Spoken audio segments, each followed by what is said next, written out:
interact with the president of Iran, President Ahmadinejad. With President Obama here and you're here, would you meet with him if the opportunity arose?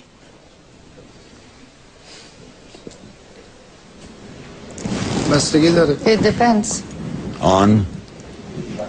We have announced that we are prepared to freely talk with him at the UN General Assembly. I think it would be very good to sit before members of other states and the media and to discuss our views, to have an exchange at the United Nations. I think that would be very positive so that everyone can hear what we have to say, and it could help resolve many problems. Secretary of State Clinton says that the sanctions imposed on your country are biting your economy. Even the former president, Rafsanjani, said that the sanctions are serious, can't be dismissed. Are you worried about their effect and their continuing effect?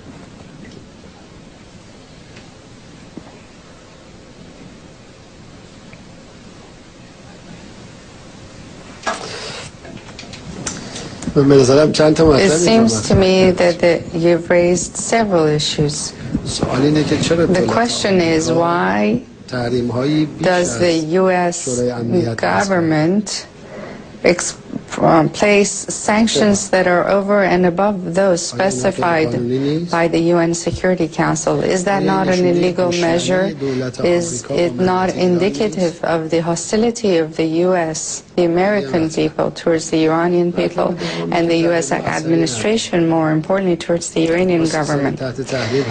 That's one issue. The second issue is that sanctions really are unimportant to us because we have been under sanctions for over 30 years. Furthermore, our economy is not based on the economy of the United States. It is a self-contained economy, an indigenous-based economy, because we are able to provide for our own needs.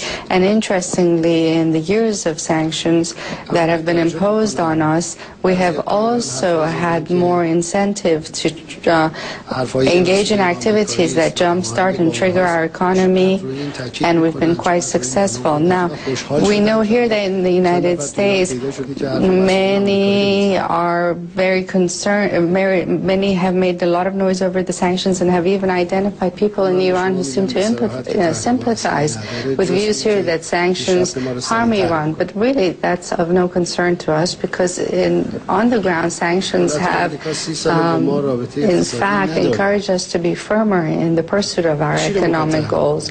The United States government has no relations with us, has had none for over 30 years. So what is it that they are sanctioning?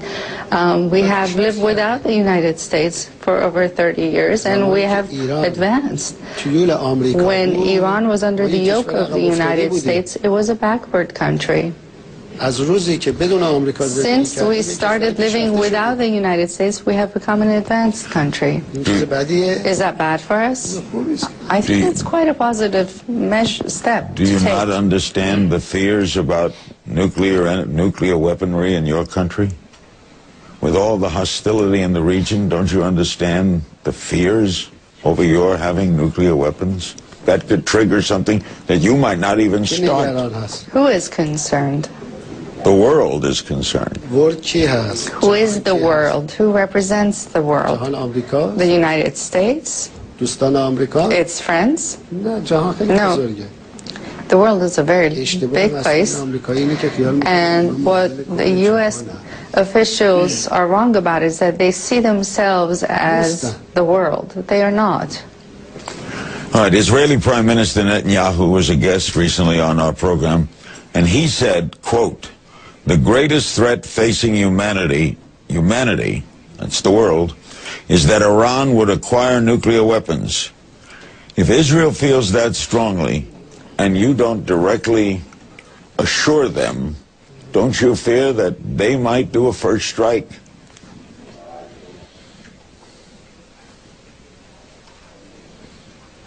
So you think that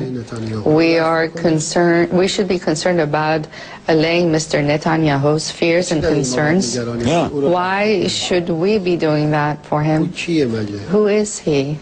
He's the head of a country. Who is he in the first place? To begin with, he is a skilled killer. All dictators in the world have condemned others, and he's one of many of them.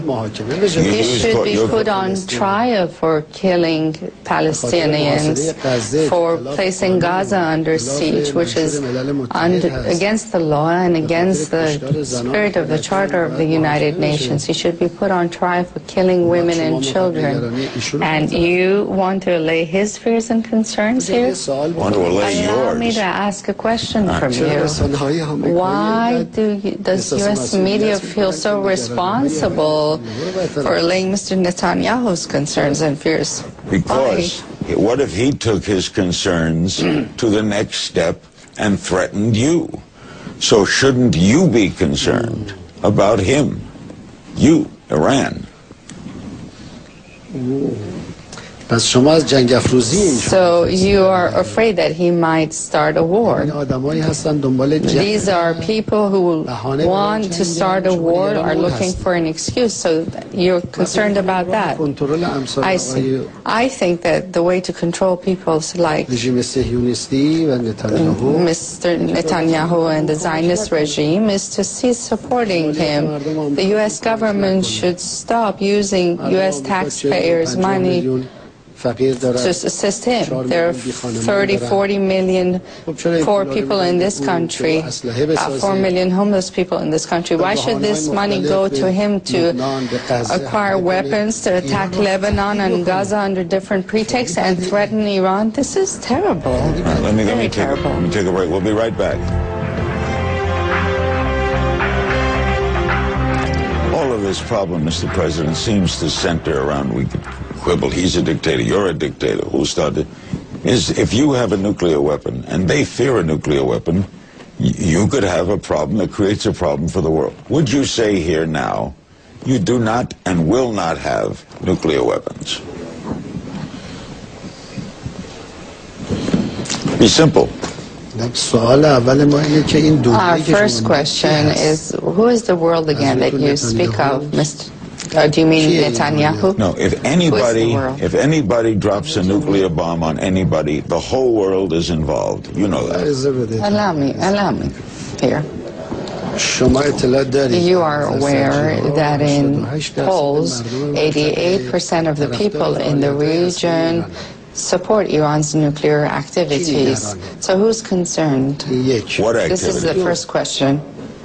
It's Iran's nuclear activities. No one expresses fear about Iran's nuclear activities in the region except the Zionist regime and some American authorities. We are not seeking the bomb. We have no interest in it, and we do not think that it is useful. We are standing firm over the issue that both the Zionist regime and the United States government should be disarmed. The threat to the world are the bombs that the U.S. government and the Zionist regime have. If they think that by propagating against Iran that they can basically change public opinion, they are wrong. We will stand firm on this issue. We will pursue it in all international organizations. We discussed it in the NPT review process. The Zionist regime was required in the document ratified by the NPT review conference to address its nuclear arsenal. And so the U.S. government, too, must pursue this idea to ensure that the Zionist regime's nuclear arsenal is eliminated, because this regime is an illegitimate war-waging country, and it has also proved that it does not have sufficient control over its nerves, and not only that, nor does its backer, the United States, that gets into wars in Iraq and Afghanistan just over nothing, and this government in the United States, too, does not have the ability to hold nuclear arsenals, and the same argument holds true to all who possess nuclear bombs. They must all disarm. Because the nuclear bomb is the worst and ugliest form of weapon that there is, and those who have it must disarm. And nobody has the right from now on to build nuclear bombs.